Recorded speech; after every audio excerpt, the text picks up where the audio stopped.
For all who are led by the Spirit of God are sons of God.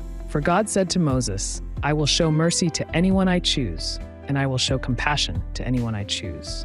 So it is God who decides to show mercy. We can neither choose it nor work for it. And I am convinced that nothing can ever separate us from God's love. Neither death nor life, neither angels nor demons, neither our fears for today nor our worries about tomorrow, not even the powers of hell can separate us from God's love. No power in the sky above or in the earth below. Indeed, nothing in all creation will ever be able to separate us from the love of God that is revealed in Christ Jesus our Lord. For I know the thoughts that I think toward you, says the Lord, thoughts of peace and not of evil, to give you a future and a hope. Then you will call upon me and go and pray to me, and I will listen to you. And you will seek me and find me when you search for me with all your heart.